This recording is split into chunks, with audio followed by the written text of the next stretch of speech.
ছাত্রছাত্রী, বয়স্ক, বৃদ্ধ, পুরুষ, মহিলা সবাইকে আমার সালাম জানাচ্ছি। আসসালামু আলাইকুম।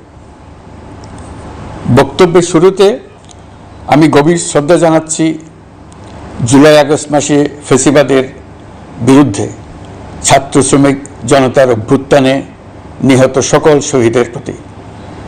আমি আরও স্মরণ করছি তাদের যারা ফ্যাসিবাদী শক্তির প্রাণঘাতী অস্ত্রের সামনে হিমালয়ের মতো দাঁড়িয়ে অন্যায়ের প্রতিবাদ করে মৃত্যুকে আলিঙ্গন করেছে, আহত হয়েছে, পঙ্গুত্ব বরণ করেছে, হারিয়েছে তাদের চোখের দৃষ্টি। সেই সব বীরদের স্মরণ করছি যারা মিথ্যাচার, লুটপাট, স্বৈরতন্ত্রের বিরুদ্ধে এক দফা দাবি নিয়ে দাঁড়িয়েছিল। কৃতজ্ঞতা চিত্তে স্মরণ করছি আপনাদের ভাই বোনদের, আপনাদের সন্তানদের যারা এই বিপ্লবে অংশগ্রহণ করেছিল। প্রিয় দেশবাসী, আমি আগেও জানিয়েছি, আবারও জানাচ্ছি, গণ অভ্যুত্থানে সকল শহীদের পরিবারকে পুনর্বাসন করা হবে। সকল আহত শিক্ষার্থী, শ্রমিক জনতার চিকিৎসার সম্পূর্ণ ব্যয় সরকার বহন করবে। আহতদের দীর্ঘমেয়াদী এবং ব্যয়বহুল চিকিৎসা এবং শহীদদের পরিবারের দেখাশোনার জন্য স্বাস্থ্য মন্ত্রণালয়ের নেতৃত্বে একটি পূর্ণাঙ্গ তালিকা প্রস্তুত করা হয়েছে। এখন এই নতুন তথ্য পাওয়ার ভিত্তিতে এই তালিকা হালনাগাদ করা হতে থাকবে। গণ অভ্যুত্থানে শহীদদের স্মৃতি ধরে রাখতে সরকার তার যাত্রা লগ্নে জুলাই গণহত্যা স্মৃতি ফাউন্ডেশন নামে একটি ফাউন্ডেশন প্রতিষ্ঠার উদ্যোগ নেয়। এখন সেই ফাউন্ডেশন তৈরি হয়েছে। সকল শহীদ পরিবার এবং আহতদের সর্বোত্তম চিকিৎসা সহ তাদের পরিবারের সম্পূর্ণ দায়িত্ব এই ফাউন্ডেশন গ্রহণ করছে। এই ফাউন্ডেশনে দান করার জন্য দেশের সকল মানুষ এবং বিদেশে অবস্থানরত বাংলাদেশিদের আমরা আহ্বান জানাচ্ছি। গত মাসে কুমিল্লা, নোয়াখালী, সিলেট অঞ্চলে আকস্মিক বন্যা এসব এলাকার মানুষকে হতভম্ব করে দিয়েছে। এখানে বেশিরভাগ এলাকায় কোনোদিন বন্যা হয়নি। তারা বন্যা মোকাবেলা করে অভ্যস্ত নন। দেশপ্রেমিক সশস্ত্র বাহিনী তাৎক্ষণিকভাবে বন্যা আক্রান্ত সবাইকে রক্ষার জন্য এগিয়ে আসে। সেনা, নৌ এবং বিমান বাহিনী পরস্পরের সঙ্গে সমন্বয় করে একযোগে কাজে নেমে পড়ার ফলে মানুষের দুর্ভোগ কম হয়েছে। এর পরপরই এনজিও এবং সাধারণ মানুষ দেশের সকল অঞ্চল থেকে দলে দলে এগিয়ে এসছে। আমি বিশেষ করে দেশপ্রেমিক সেনাবাহিনীকে আবারও ধন্যবাদ জানাচ্ছি। দেশের সকল দুর্যোগকালে তারা সবসময় আন্তরিকভাবে এগিয়ে এসছে। বিশেষ করে বন্যা ও শান্তি শৃঙ্খলা রক্ষার কাজে তাদের সৈনিক এবং অফিসাররা দিনের পর দিন যেভাবে দায়িত্ব পালন করেছে তার কোনো তুলনা হয় না। জনজীবনে স্বস্তি ও আত্মবিশ্বাস প্রতিষ্ঠায় তাদের ভূমিকা অনন্য। বাংলাদেশ সশস্ত্র বাহিনীর সকল সদস্যকে আমি ধন্যবাদ জানাই তাদের সততা, ত্যাগ ও অসীম দেশপ্রেমের জন্য। দেশের স্বাধীনতা সংগ্রাম থেকে শুরু করে বন্যা, খরা, ঝড়, বৃষ্টি, ঘূর্ণিঝড়, সকল প্রাকৃতিক দুর্যোগে আপনারা সকলের শেষ ভরসার স্থান। দেশের প্রতিটি ক্রান্তি লগ্নে আপনারা দেশের মানুষের পাশে থেকেছেন। দেশের স্বাধীনতার পক্ষে, সার্বভৌমত্বের পক্ষে অবস্থান নিয়েছেন।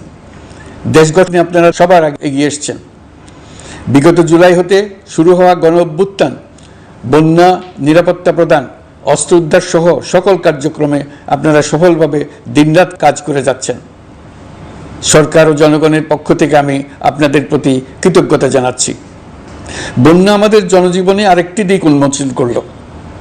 দেশের সকল জায়গায় মানুষের সক্রিয় সহানুভূতির জোয়ার উঠেছিল অবিশ্বাস্য মাত্রায়।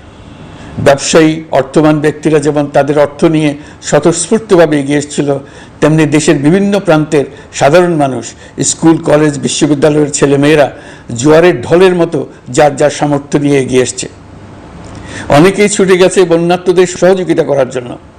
এনজিওরা বিভিন্ন জায়গা থেকে ছুটে গেছে তাদের সহায়তা নিয়ে। তাদের কাজে অনুপ্রাণিত হয়ে আমি এনজিও নেতাদের সঙ্গে বৈঠক করেছি কিভাবে সরকার তাদের কাজের সঙ্গে সরকারের উদ্যোগকে সমন্বিত করতে পারে, সেটার কাঠামো তৈরি করে দেওয়ার জন্য। বন্যা এখন চলে গেছে, কিন্তু পুনর্বাসনের কঠিন কাজ আমাদের সামনে রয়ে গেছে। সকলের সহযোগিতায় আমরা পুনর্বাসনের কাজটি সফলভাবে সমাধান করতে চাই। আইন শৃঙ্খলা পরিস্থিতির উন্নতির জন্য আমরা দিনরাত পরিশ্রম করে যাচ্ছি। যে সমস্ত ভাই বোনেরা তাদের গত 16 বছরের বেদনা জানিয়ে তার প্রতিকার পাওয়ার জন্য আমার অফিস এবং সচিবালয়ের অফিস সমূহের সামনে প্রতিদিন ঘেরাও কর্মসূচি দিয়ে আমাদের কাজকর্ম ব্যাহত করছিলেন, তারা আমার আহ্বানে সাড়া দিয়ে ঘেরাও কর্মসূচির থেকে বিরত হয়েছেন বটে, তবে অন্যত্র আবার তারা তাদের কর্মসূচি দিয়ে যাতায়াতে ব্যাঘাত সৃষ্টি করছেন। আমি কথা দিচ্ছি, আপনাদের ন্যায্য আবেদনের কথা আমরা ভুলে যাব না। আমরা সকল অন্যায়ের প্রতিকারের জন্য প্রতিশ্রুতিবদ্ধ। আমরা আমাদের দায়িত্বকালে যথাসম্ভব সব সমস্যার সমাধানের চেষ্টা করব। আমি আবারও অনুরোধ করছি, আপনারা যাতায়াতে ব্যাঘাত সৃষ্টি থেকে বিরত থাকুন। জাতি আপনাদের প্রতি কৃতজ্ঞ থাকবে। তৈরি পোশাক, ওষুধ শিল্প, এইসব এলাকায় শ্রমিক ভাই বোনেরা তাদের অভিযোগ জানানোর জন্য ক্রমাগতভাবে এই শিল্পের কার্যক্রম পরিচালনা বন্ধ রাখতে বাধ্য করছেন। এটা আমাদের অর্থনীতিতে যে নেতিবাচক প্রভাব ফেলবে সেটা মোটেই কাম্য নয়। এমনিতেই ছাত্র শ্রমিক জনতার বিপ্লবের পর যে অর্থনীতি আমরা পেয়েছি সেটা নিয়ম নীতিবিহীন দ্রুত ক্ষীয়মান একটা অর্থনীতি। প্রাতিষ্ঠানিক কাঠামো প্রায় ধ্বংসপ্রাপ্ত। বৈদেশিক মুদ্রার রিজার্ভ তলানিতে গিয়ে ঠেকেছে। আমরা এই অর্থনীতিতে প্রাণ সঞ্চারের চেষ্টা করছি, আমাদের উদ্যোগে সাড়াও পাচ্ছি। ঠিক এই সময়ে আমাদের শিল্প কারখানাগুলো বন্ধ হয়ে যাক, অকার্যকর হয়ে যাক, এটা আমাদের অর্থনীতিতে বিরাট আঘাত পড়বে। সেটা কিছুতেই আমাদের কাম্য হতে পারে না।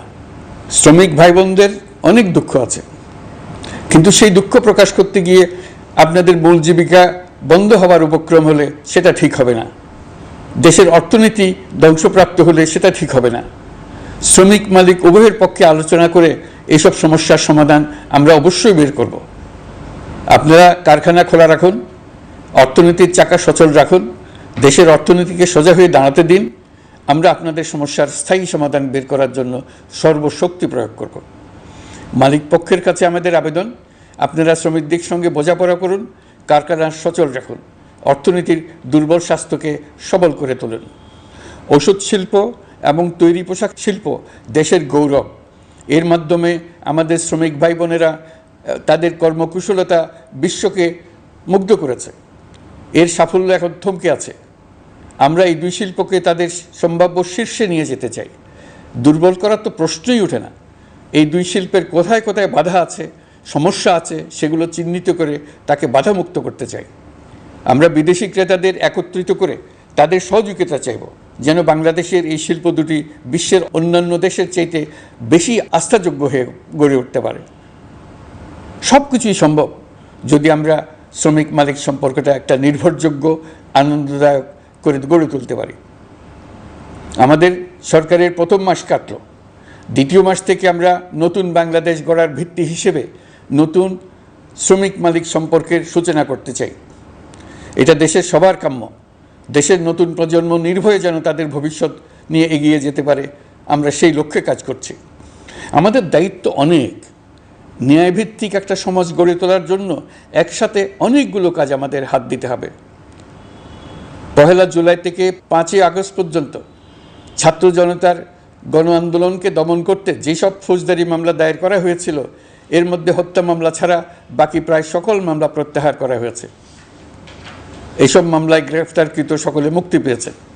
দায়িত্ব গ্রহণের শুরুতেই অন্তর্বর্তীকালীন সরকার বিচার বিভাগের বড় সংস্কারের কাজে হাত দিয়েছে। যোগ্যতম ব্যক্তিকে প্রধান বিচারপতি নিয়োগ দেওয়াতে মানুষের মনে নতুন আশার সঞ্চার হয়েছে।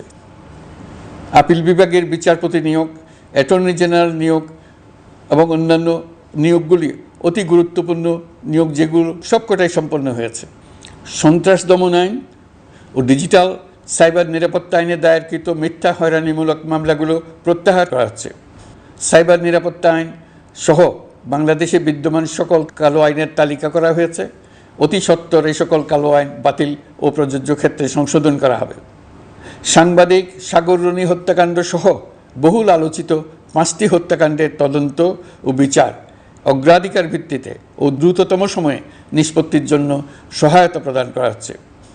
সম্প্রতি আমরা বলপূর্বক গুম থেকে সকল ব্যক্তির সুরক্ষার জন্য আন্তর্জাতিক কনভেনশনের সনদে স্বাক্ষর করেছি। ফলে স্বৈরাচার দ্বারা প্রতিষ্ঠিত গুম সংস্কৃতির সমাপ্তি ঘটানোর জন্য আন্তর্জাতিকভাবে আমরা প্রতিজ্ঞাবদ্ধ হলাম। এছাড়া আমরা ফেসিবাদ শাসনের 15 বছরে গুমের প্রতিটি ঘটনা তদন্ত করার জন্য পৃথক একটা কমিশন গঠন করছি।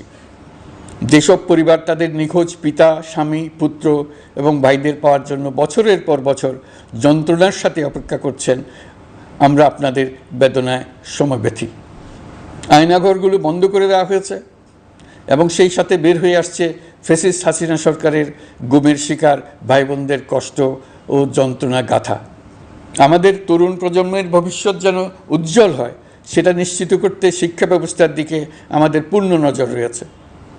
ইতিমধ্যে প্রথম শ্রেণী থেকে দ্বাদশ শ্রেণী পর্যন্ত বর্তমানের ত্রুটিপূর্ণ শিক্ষাক্রম পরিবর্তন করা হয়েছে। বই সংশোধন ও পরিমার্জনের কাজ শেষ পর্যায়ে আছে। এই সংস্কারের কাজ অব্যাহত থাকবে। বিশ্ববিদ্যালয়সমূহের উচ্চ প্রশাসনিক পদগুলো পূরণ করে শিক্ষা কার্যক্রম স্বাভাবিক করার কাজ দ্রুত গতিতে এগিয়ে চলেছে। বেসরকারি শিক্ষা প্রতিষ্ঠানগুলোর পরিচালনা বোর্ডে দখলদারিত্বের রাজনীতি বন্ধ করার ব্যবস্থাও নেওয়া হয়েছে। আপনারা নিশ্চয় লক্ষ্য করেছেন, আমাদের প্রথম মাসে দেশের প্রায় সকল বিশ্ববিদ্যালয়ের উপাচার্য এবং উপাচার্য মহোদয়গণ পদত্যাগ করেছেন। উচ্চশিক্ষার ক্ষেত্রে এটা বিরাট শূন্যতার সৃষ্টি করেছে। প্রথম মাসে আমরা ক্রমাগতভাবে প্রতিটি বিশ্ববিদ্যালয়ে সবার কাছে গ্রহণযোগ্য এমন উপাচার্য এবং উপাচার্য নিয়োগ দেওয়ার কাজ শুরু করেছে। এর ফলে সকল সরকারি এবং বেসরকারি বিশ্ববিদ্যালয়গুলোতে নতুন উদ্যমে কাজ শুরু করার পরিবেশ সৃষ্টি হয়েছে। সংবাদ মাধ্যম ও মত প্রকাশের পূর্ণ স্বাধীনতা ইতিমধ্যে নিশ্চিত করা হয়েছে। আমরা সবাইকে বলে দিয়েছি, আপনারা মন খুলে আমাদের সমালোচনা করুন, আমরা সবার মতামতের প্রতি শ্রদ্ধাশীল। মিডিয়া যাতে কোনো রকম বাধা বিপত্তি ছাড়া নির্বিঘ্নে তাদের কাজ করতে পারে, সেজন্য একটা মিডিয়া কমিশন গঠন করা সরকারের সক্রিয় বিবেচনাধীন। আরও যেসব কমিশন সরকার সহ অন্য সবাইকে জবাবদিহিতার আওতায় আনতে পারে, আমরা তাদের পুনর্গঠন ও সংস্কারের উদ্যোগ নিয়েছি, যাতে তারা আরও শক্তিশালী হয়, জনকল্যাণে কাজ করে। দায়িত্ব গ্রহণের পর বিভিন্ন দেশের সরকার প্রধান টেলিফোনে এবং শুভেচ্ছা বার্তা পাঠিয়ে আমাকে অভিনন্দন জানিয়েছেন। বিভিন্ন দেশের রাষ্ট্রদূত এবং হাই কমিশনার বৃন্দ আমার সাথে সাক্ষাৎ করে দ্বিপাক্ষিক সহযোগিতা বৃদ্ধির আশ্বাস দিয়েছেন। আমার অনুরোধে সংযুক্ত আরব আমিরাতের 57 জন বাংলাদেশি যারা ফ্যাসিবাদ বিরোধী বিক্ষোভে অংশগ্রহণ করা বিভিন্ন মেয়াদে কারাদণ্ডে দণ্ডিত হয়েছিলেন, তাদের সাধারণ ক্ষমা ঘোষণা করেছেন সে দেশের সরকার। ইতিমধ্যে তাদের কয়েকজন দেশে ফিরে এসেছেন। এই ক্ষমা প্রদর্শন ছিল অতি বিরল একটি ঘটনা। এই জন্য আমি সংযুক্ত আরব আমিরাতের রাষ্ট্রপতি শেখ মোহাম্মদ বিন জায়েদ আল নাহিয়ানকে ধন্যবাদ ও কৃতজ্ঞতা জানিয়েছি আপনাদের সবার পক্ষ থেকে। যে সমস্ত সরকার প্রধানের সঙ্গে আমার টেলিফোনে যোগাযোগ হয়েছে, তাদের মধ্যে রয়েছেন ভারতের প্রধানমন্ত্রী নরেন্দ্র মোদী, পাকিস্তানের প্রধানমন্ত্রী শাহবাজ শরীফ। আমরা ভারত এবং অন্যান্য প্রতিবেশী রাষ্ট্রসমূহের সঙ্গে সুসম্পর্ক চাই, তবে সেই সম্পর্ক হতে হবে ন্যায্যতা এবং সমতার ভিত্তিতে। ভারতের সাথে আমরা ইতিমধ্যে বন্যা মোকাবেলায় উচ্চ পর্যায়ে দ্বিপাক্ষিক সহযোগিতার আলোচনা শুরু করেছি। দক্ষিণ এশিয়ায় আঞ্চলিক সহযোগিতা বৃদ্ধির লক্ষ্যে আমি সার্ক রাষ্ট্রগোষ্ঠী পুনর্জীবিত করার উদ্যোগ নিয়েছি। আমরা চাই আমাদের দেশ যেন একটি গণতান্ত্রিক দেশ হিসেবে বিশ্বের কাছে সম্মানের সাথে পরিচিত হয়। দেশের পরিকল্পনা যেন দেশের মানুষ কেন্দ্রিক হয়, কোনো নেতা বা দল কেন্দ্রিক না হয়। আমরা স্বৈরাচারী হাসিনা সরকারের অহেতুক কোটি কোটি টাকা ব্যয়ের প্রকল্প বাস্তবায়িত হতে দেখেছি, যেগুলো কখনোই দেশের মানুষের জন্য ছিল না, বরং এর সাথে জড়িত ছিল কুৎসিত আমিত্ব এবং বিশাল আকারের চুরি। চলমান এবং প্রস্তাবিত সকল উন্নয়ন প্রকল্পগুলোর যাচাই বাছাই করার কাজ ইতিমধ্যে আমরা শুরু করেছি। প্রকল্প বাস্তবায়নের পর্যায় বিবেচনা করে বাকি কাজে ব্যয়ের সাশ্রয় এমনকি প্রয়োজন মতে তা বাতিল করার কথা বিবেচনা করা হবে। দেশের মানুষকে আর ফাঁকি দেওয়া চলবে না। কর্মসংস্থান তৈরি করবে এমন প্রকল্পগুলোকে আমরা অগ্রাধিকার দেব। লুটপাট ও পাচার হয়ে যাওয়া অর্থ ফিরিয়ে আনার উদ্যোগ আমরা নিয়েছি। আর্থিক খাতে শৃঙ্খলা ফিরিয়ে আনতে একটা ব্যাংকিং কমিশনও গঠন করার উদ্যোগ নেওয়া হয়েছে। বিভিন্ন ব্যাংকের পরিচালনা পরিষদ পুনর্গঠন করা হয়েছে। ব্যাংকিং খাতে এই এক মাসে বিরাট পরিবর্তন এসেছে, আপনারা নিশ্চয়ই সেটা লক্ষ্য করেছেন। আমরা এই খাতে নিয়মনীতি প্রতিষ্ঠা করতে পেরেছি। আরও অনেক কাজ বাকি রয়ে গেছে। প্রথম মাসের কাজ হিসেবে শুধু প্রধান কাজগুলো করেছে, তার সঙ্গে রয়েছে আরও অনেক পরবর্তী কাজ। ফ্যাসিবাদী সরকার লুটপাট করার জন্য নতুন করে 60,000 কোটি টাকা ছাপিয়ে বাজারে ছাড়ার কারণে মুদ্রাস্ফীতির শিকার হয়েছে দেশের মানুষ। এই অতুলনীয় মুদ্রাস্ফীতি নিয়ন্ত্রণ, অন্তর্বর্তী সরকারের অন্যতম প্রধান লক্ষ্য। মুদ্রাস্ফীতি নিয়ন্ত্রণের লক্ষ্যে পলিসি সুদের হার বৃদ্ধি করে 9% উন্নীত করা হয়েছে। মূল্যস্ফীতি থেকে সাধারণ মানুষকে সুরক্ষা দেওয়ার উদ্দেশ্যে ওএমএস, খাদ্যবান্ধব কর্মসূচি সহ সুলভ মূল্যে প্রান্তিক মানুষের কাছে নিত্য প্রয়োজনীয় দ্রব্য সরবরাহ চলমান রাখা হয়েছে। মূল্যস্ফীতি মোকাবেলায় চলতি অর্থ বছরে চাল ও গম আমদানির জন্য 5,800 কোটি টাকা, আভ্যন্তরীণ সংগ্রহের জন্য 8,900 কোটি টাকা এবং খাদ্য ভর্তুকির 3টি প্রোগ্রামের জন্য 7,360 কোটি টাকা বরাদ্দ রাখা হয়েছে। বিভিন্ন স্টেক হোল্ডারের সাথে সভা করে মূল্যস্ফীতি নিয়ন্ত্রণের করণীয়সমূহ চিহ্নিত করা হয়েছে। পরিচালন ও উন্নয়ন ব্যয় যৌক্তিক পরিমাণে হ্রাস করার জন্য কার্যক্রম গ্রহণ করা হয়েছে। কৃষিপণ্য উৎপাদনের জন্য সার আমদানির ক্ষেত্রে প্রয়োজনীয় বৈদেশিক মুদ্রার সরবরাহ নিশ্চিত করার পদক্ষেপ নেওয়া হয়েছে। প্রকৃত চাষিগণ যাতে কৃষি ঋণ পেয়ে থাকেন তা নিশ্চিত করার উদ্যোগ নেওয়ার পাশাপাশি কৃষি ঋণের পরিমাণ বৃদ্ধি করা হয়েছে। মার্কিন ডলারের বিপরীতে টাকার বিনিময় হার স্থিতিশীল রাখার লক্ষ্যে বৈদেশিক মুদ্রার বিনিময় হারকে বাজারভিত্তিক করা হয়েছে। কালো টাকা সাদা করার অনৈতিক অনুমতি বাতিল করা হয়েছে। বৈদেশিক মুদ্রার রিজার্ভ বৃদ্ধি করতে বিভিন্ন উন্নয়ন সহযোগীদের কাছ থেকে বাজেট সাপোর্ট চাওয়া হয়েছে। আন্তর্জাতিক মুদ্রা তহবিল থেকে অতিরিক্ত 3 বিলিয়ন মার্কিন ডলার, বিশ্বব্যাংক থেকে অতিরিক্ত 1 বিলিয়ন ডলার, জাইকা থেকে অতিরিক্ত 1 বিলিয়ন মার্কিন ডলার প্রদানের অনুরোধ করা হয়েছে। রূপপুর পারমাণবিক বিদ্যুৎ কেন্দ্র নির্মাণ প্রকল্পের অগ্রিম অর্থ পরিশোধ এবং বকেয়া পাওনা নিয়ে রাশিয়ান ফেডারেশনের সাথে অর্থ মন্ত্রণালয়ের আলোচনা চলছে। পাইপলাইনে থাকা 48 বিলিয়ন মার্কিন ডলার বৈদেশিক সহায়তা ব্যবহারের উদ্যোগ নেওয়া হয়েছে। মেগা প্রকল্পের নামে লুটপাট বন্ধের পাশাপাশি স্বাস্থ্য ও শিক্ষা খাতে বরাদ্দ বৃদ্ধির পরিকল্পনা গ্রহণ করা হয়েছে। বৈদেশিক মুদ্রার রিজার্ভের উপর চাপ কমানোর লক্ষ্যে রাশিয়া এবং চীন থেকে প্রাপ্ত ঋণের সুদের হার কমানো এবং ঋণের মেয়াদ বৃদ্ধির জন্য অনুরোধ জানানো হয়েছে। সকল উন্নয়ন সহযোগীদের সাথে সম্পর্ক আরও নিবিড় করার উদ্যোগ নেওয়া হয়েছে। সকল অর্থনৈতিক সূচক এবং পরিসংখ্যানের প্রকৃত মান বা সংখ্যা প্রকাশের জন্য নির্দেশনা প্রদান করা হয়েছে। জিডিপি, মূল্যস্ফীতি ইত্যাদি সঠিক উপাত্ত সংগ্রহ, প্রাক্কলন ও প্রকাশের জন্য নির্দেশনা দেওয়া হয়েছে। জাতীয় রাজস্ব বোর্ড এবং অর্থ বিভাগের রাজস্ব আয় সম্পর্কিত উপাত্তের মধ্যে পার্থক্য নিরসনে উদ্যোগ নেওয়া হয়েছে।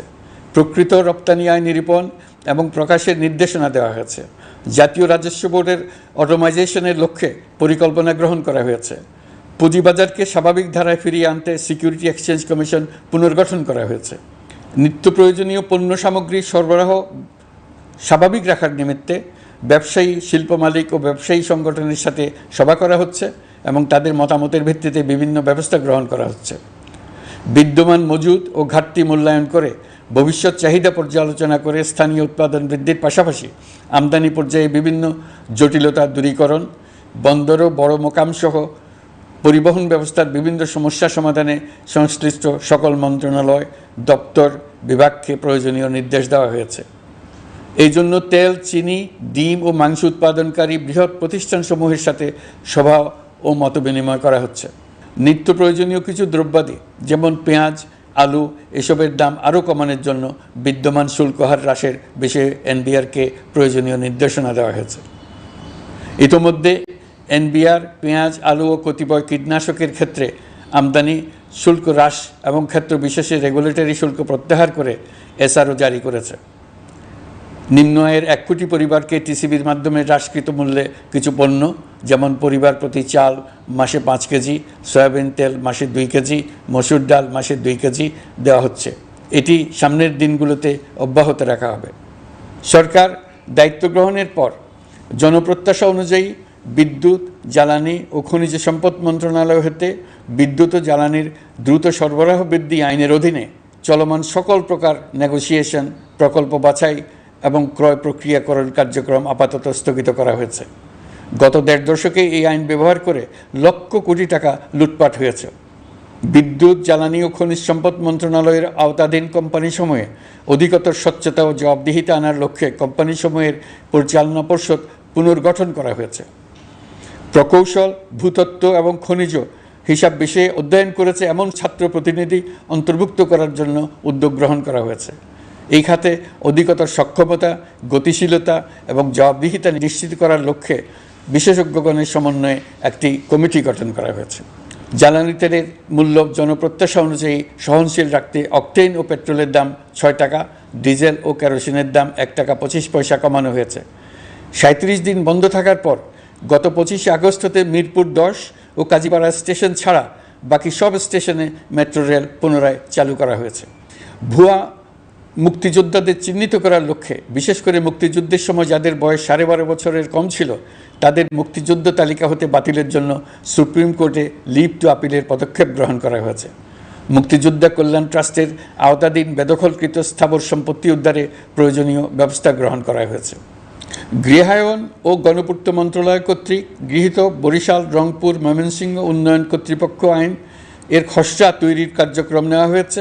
পূর্বাচল নতুন শহর প্রকল্প, ঢাকার আশেপাশে স্যাটেলাইট সিটি নির্মাণের রোডম্যাপ চূড়ান্তকরণের উদ্যোগ নেওয়া হয়েছে। বিধি বহির্ভূত প্রদত্ত প্লট ও ফ্ল্যাটের বরাদ্দ বাতিলের উদ্যোগ নেওয়া হয়েছে।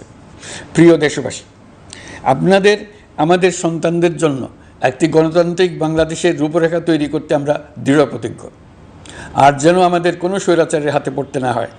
আমরা যাতে বলতে পারি আমরা একটি গণতান্ত্রিক দেশে বসবাস করি, আমরা যাতে সকলেই দাবি করতে পারি যে এই দেশটি আমাদের, আমরা সেই লক্ষ্যেই কাজ করছি। কেউ আইন নিজের হাতে তুলে নেবেন না। আইন নিজের হাতে তুলে নিয়ে কেউ সমাজে বিশৃঙ্খল পরিবেশ সৃষ্টি করলে আমরা তাকে অবশ্যই শাস্তির আওতায় নিয়ে আসব। আমরা একটি সাম্প্রদায়িক সম্প্রীতির দেশ। ধর্মীয় সম্প্রীতি বিনষ্ট হয় এমন কোনো কাজ কেউ কোনোভাবেই করবেন না। অতীতে শুধুমাত্র আওয়ামী মতাদর্শী না হওয়ার কারণে 28তম থেকে 42তম BCS পর্যন্ত BPSC কর্তৃক সুপারিশকৃত অনেক প্রার্থী নিয়োগ বঞ্চিত হয়েছেন। 8ই আগস্ট পরবর্তী সময়ে এর মধ্যে এদের 259 জনকে নিয়োগ দেওয়া হয়েছে। মাঠ প্রশাসনকে জনবান্ধব এবং দুর্নীতিমুক্ত জবাবদিহিমূলকভাবে গড়ে তোলার জন্য সব ধরনের উদ্যোগ নেওয়া হয়েছে। সরকারি কর্মচারীদের বাধ্যতামূলকভাবে সম্পদ বিবরণী দাখিলের নির্দেশ দেওয়া হয়েছে এবং এটা প্রতি বছর তাদেরকে করতে হবে। ধ্বংস হয়ে পড়া একটা জনপ্রশাসনকে নিয়ে যাত্রা শুরু করেছি। মন্ত্রণালয়গুলোর উচ্চতম পদে যারা নিয়োজিত ছিলেন তারা অনেকে দায়িত্ব ছেড়ে চলে গেছেন, কিংবা পদে থাকলেও সহকর্মীদের চাপের মুখে কাজ করতে পারছিলেন না, বাধ্য হয়ে পদত্যাগ করেছেন। আর যারা 16 বছরের স্বৈরাচারী শাসনের আমলে পদত্যাগে বাধ্য হয়েছিলেন কিংবা দায়িত্ববিহীন অবস্থায় একই পদে থেকে বাধ্য হয়েছেন, তাদের সবার কথা বিবেচনা নিয়ে জনপ্রশাসনকে নতুন করে দাঁড় করানোই ছিল আমাদের প্রথম মাসে কঠিনতম সময়। আবার সকল সমস্যার সমাধান করে একটি নতুন জনপ্রশাসন কাঠামো দাঁড় করাতে পেরেছি, এটাই আমাদের প্রথম মাসের সবচাইতে বড় অর্জন। আমার বিশ্বাস এই জনপ্রশাসন জনগণের ইচ্ছা পূরণে সর্বোচ্চ অবদান রাখতে পারবে। অতি স্বল্প জনবল নিয়ে দাপ্তরিক কার্যক্রম শুরু করা হলেও প্রথম দিকে বিভিন্ন মন্ত্রণালয় ও বিভাগ থেকে পাঠানো বিবিধ প্রস্তাব দ্রুত গতিতে এবং আইনগত সমস্ত বাধ্যবাধকতা মেনে সিদ্ধান্ত নেওয়া হয়েছে। গত 1 মাসে বিভিন্ন মন্ত্রণালয় ও বিভাগ 198টি অতি গুরুত্বপূর্ণ বিষয়ে সিদ্ধান্ত নিয়েছে। জনপ্রশাসনের 135 জন অতিরিক্ত সচিব, 227 জন যুগ্ম সচিব এবং 120 জন উপসচিবকে পদোন্নতি প্রদান করা হয়েছে। 59টি জেলার জেলা প্রশাসককে প্রত্যাহার করা হয়েছে এবং নতুন 59 জন জেলা প্রশাসককে নিয়োগ দেওয়া হয়েছে। 67 জন কর্মকর্তার চুক্তিভিত্তিক নিয়োগ বাতিল করা হয়েছে। 10 জন যুগ্ম সচিব, 8 জন অতিরিক্ত সচিব, 6 জন সচিবকে ওএসডি করা হয়েছে। বাংলাদেশ পুলিশের 80 জন ডিআইজি, 30 জন পুলিশ সুপার সহ 110 জনকে পদোন্নতি প্রদান করা হয়েছে। 1 জন ডিআইজি, 1 জন এডিশনাল ডিআইজি, 4 জন পুলিশ সুপারকে চাকরিতে পুনর্বহাল করা হয়েছে। আইজিপি সহ 10 জন অতিরিক্ত আইজি, 88 জন ডিআইজি, 21 জন এডিশনাল ডিআইজি, 177 জন পুলিশ সুপার সহ মোট 297 জন কর্মকর্তাকে বদলি করা হয়েছে। ছাত্র শ্রমিক জনতার বিপ্লবের মূল লক্ষ্য ছিল গণভবন। এটা ছিল স্বৈরাচারের কেন্দ্রবিন্দু। এই সরকার বিপ্লবের প্রতি সম্মান দেখিয়ে গণভবনকে বিপ্লবের জাদুঘর হিসেবে ঘোষণা দিয়েছে। ছাত্র জনতার ক্ষোভকে স্থায়ীভাবে তুলে ধরার জন্য গণভবনের আর কোনো সংস্কার করা হবে না। ছাত্র জনতার ক্ষোভের মুখে তা যে অবস্থায় দাঁড়িয়েছিল সেই অবস্থায় তাকে রাখা হবে। যেসব মূল্যবান সামগ্রী জনতা নিয়ে গিয়েছিল সেগুলো অনেক ফেরত দিয়ে গেছেন। যারা নিয়ে গিয়েছেন তারা নিজেরাই ফেরত দিয়ে গেছেন। তাদের আমরা দেশবাসীর পক্ষ থেকে ধন্যবাদ জানাচ্ছি। আরও কিছু জিনিস পাওয়া যায়নি। যারা নিয়ে গেছেন তাদের কাছে আমাদের অনুরোধ থাকবে তারা যেন এইসব সামগ্রী ফেরত দিয়ে যান। আমরা উল্লেখ করব এইসব বিক্ষুব্ধ জনতা নিয়ে গিয়েছিল, কিন্তু বিজয়ের পর তারা আবার জাদুঘরে প্রতি সম্মান দেখিয়ে এগুলো ফেরত দিয়ে গিয়েছেন। আমরা নতুন বাংলাদেশকে একটা পরিবেশ বান্ধব এবং জীববৈচিত্র্যময় দেশ হিসেবে গড়ে তোলার উদ্যোগ নিয়েছি। এটি তরুণদের আকাঙ্ক্ষা, আমাদের সবারই আকাঙ্ক্ষা। সেই লক্ষ্যে আমি প্রথমেই একটি ক্ষুদ্র পদক্ষেপ নিয়েছি। আমার বাসভবন এবং সমগ্র সচিবালয়ে প্লাস্টিকের পানির বোতল ব্যবহার নিষিদ্ধ করেছে। ইতিমধ্যে সুপার শপগুলোতে পলিথিনের শপিং ব্যাগ ব্যবহার বন্ধ করার উদ্যোগ নেওয়া হয়েছে। গত কয়েক দশকে যে পরিমাণ নদী দূষণ হয়েছে, আমরা তা বন্ধ করার উদ্যোগ নিয়েছি। আমরা সংস্কার চাই। আমাদের একান্ত অনুরোধ, আমাদের উপর যে সংস্কারের গুরু দায়িত্ব দিয়েছেন, সেই দায়িত্ব দিয়ে আপনারা দর্শকের গ্যালারিতে চলে যাবেন না। আপনারা আমাদের সঙ্গে থাকুন, আমরা একসঙ্গে সংস্কার করব। এটা আমাদের সবার দায়িত্ব। আপনারা নিজ নিজ জগতে সংস্কার আনুন। একটা জাতির সংস্কার শুধু সরকারের সংস্কার হলে হয় না। আপনি ব্যবসায়ী হলে আপনার ব্যবসায়ী সংস্কার আনুন। ব্যবসায়ী গোষ্ঠীরা তাদের নিজ নিজ সমিতির মাধ্যমে সংস্কার আনুন। সমিতিতে সংস্কার আনুন। নতুন করে সমিতি গঠনতন্ত্র সংশোধন করুন। আপনি শ্রমিক হলে আপনার ক্ষেত্রে আপনি সংস্কার করুন। আপনি রাজনৈতিক নেতাকর্মী হলে আপনার ক্ষেত্রে সংস্কার করুন। আপনি প্রতিষ্ঠান প্রধান হলে আপনার প্রতিষ্ঠানে সংস্কার আনুন। আমি এটাকে সুযোগ হিসেবে গ্রহণ করার জন্য সবাইকে আহ্বান জানাচ্ছি। এই সংস্কারের মাধ্যমে আমরা জাতি হিসেবে নতুনভাবে যাত্রা শুরু করতে চাই। আমাদের এই যাত্রা আমাদেরকে পৃথিবীর একটা সম্মানিত জাতি হিসেবে প্রতিষ্ঠিত করুক, এটাই আমাদের সবার কাম্য, এটাই আমাদের সবার লক্ষ্য। গত এক মাসে আমি বেশ কিছু রাজনৈতিক দলের সঙ্গে পৃথকভাবে বসছি, তাদের সঙ্গে মতামত বিনিময় করেছি। তারা আমাদের উৎসাহিত করেছেন, ছাত্র শ্রমিক জনতার বিপ্লবের লক্ষ্যের প্রতি সমর্থন জানিয়েছেন, সংস্কারের কাজে পূর্ণ সহযোগিতার দেওয়ার আশ্বাস দিয়েছেন। আমি দেশের বিশিষ্ট সম্পাদক বৃন্দের সঙ্গে মত বিনিময় করেছি, তারাও সংস্কারের কাজে পূর্ণ সহযোগিতা দেওয়ার আশ্বাস দিয়েছেন। তারা বিভিন্ন বিষয়ে মূল্যবান পরামর্শ দিয়েছেন। সবার পরামর্শ নিয়ে এখন আমাদের অগ্রসর হওয়ার পালা। আমি বিশিষ্ট ব্যবসায়ীদের সঙ্গে বৈঠক করেছি, তাদের কাছে আমাদের সরকারের লক্ষ্যগুলো ব্যাখ্যা করেছি, তারাও আমাদের লক্ষ্যের সঙ্গে একমত প্রকাশ করেছেন। আপনারা জানেন, ছাত্র শ্রমিক জনতার ঐতিহাসিক জুলাই গণ অভ্যুত্থানের মুখে এবং হাজারো মানুষের আত্মদানের বিনিময়ে বাংলাদেশে ফ্যাসিস্ট সরকারের পতন হয়েছে। এই গণ অভ্যুত্থানের বার্তা ও আকাঙ্ক্ষা বাস্তবায়নের জন্য একটি অভূতপূর্ব সময় ও সুযোগ আমরা এর মধ্য দিয়ে অর্জন করেছি। এর বাস্তবায়ন তথা বাংলাদেশের ফ্যাসিজম বা স্বৈরতান্ত্রিক শাসন পুনরাবৃত্তির আশঙ্কা রোধ এবং জনমালিকানা ভিত্তিক কল্যাণমুখী জনস্বার্থে নিবেদিত একটি রাষ্ট্র ব্যবস্থা প্রবর্তনের লক্ষ্যে কিছু জাতীয় ভিত্তিক সংস্কার সম্পন্ন করা জরুরি হয়ে পড়েছে। উক্ত সংস্কার ভাবনার অন্যতম কেন্দ্রবিন্দু হচ্ছে সুষ্ঠু নির্বাচন ব্যবস্থা, সুশাসন প্রতিষ্ঠা করা। আমরা যেহেতু জনগণের ভোটাধিকার ও জনগণের মালিকানায় বিশ্বাস করি, সেহেতু নির্বাচন ব্যবস্থার উন্নয়নে আমাদের সংস্কার ভাবনায় গুরুত্ব পেয়েছে অধিক। আমরা মনে করি নির্বাচনের নামে সংখ্যাগরিষ্ঠতার একাধিপত্য ও দুঃশাসন মানুষের উপর চাপিয়ে দেওয়া বা এর মাধ্যমে এক ব্যক্তি বা এক পরিবার বা কোনো গোষ্ঠীর কাছে সকল ক্ষমতা কক্ষীগত করে রাখার কোনো ক্রমেই গ্রহণযোগ্য নয়। এসব আশঙ্কা রোধ করার জন্য নির্বাচনের সাথে সম্পর্কিত নির্বাচন কমিশন সহ অন্যান্য প্রতিষ্ঠানগুলোর সংস্কারের কথা আমরা ভাবছি। নির্বাচন ব্যবস্থার সাথে সম্পর্কিত প্রতিষ্ঠান হিসেবে পুলিশ প্রশাসন, জনপ্রশাসন, বিচার প্রশাসন, দুর্নীতি দমন কমিশন এই 4টি প্রতিষ্ঠানের সংস্কার করা সুষ্ঠু ও অবাধ নির্বাচনের জন্য অপরিহার্য।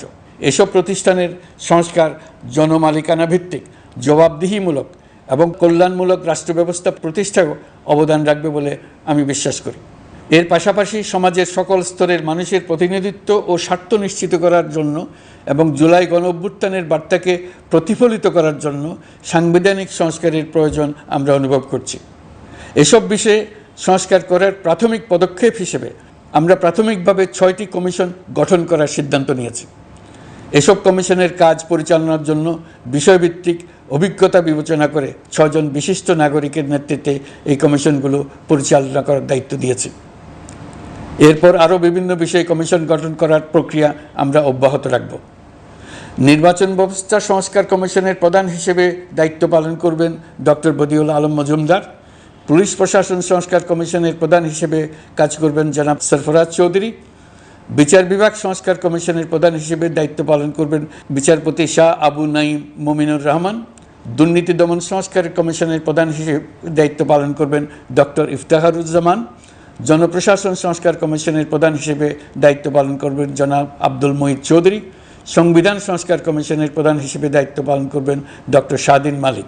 এসব কমিশনের অন্য সদস্যদের নাম কমিশন প্রধানদের সাথে আলোচনা করে ঠিক করা হবে। কমিশনগুলোর আলোচনা ও পরামর্শ সভায় উপদেষ্টা পরিষদের সদস্য, ছাত্র, শ্রমিক জনতা আন্দোলনের প্রতিনিধি, নাগরিক সমাজ ও রাজনৈতিক দলের প্রতিনিধিরা উপস্থিত থাকবেন। পূর্ণাঙ্গভাবে গঠিত হওয়ার পর কমিশন আনুষ্ঠানিকভাবে তাদের কাজ আগামী 1 অক্টোবর থেকে শুরু করতে পারবে বলে আমি আশা করছি এবং এটি পরবর্তী 3 মাসের মধ্যে সম্পন্ন হবে বলে আমরা ধারণা করছি। কমিশনের রিপোর্টের ভিত্তিতে সরকার পরবর্তী পর্যায়ে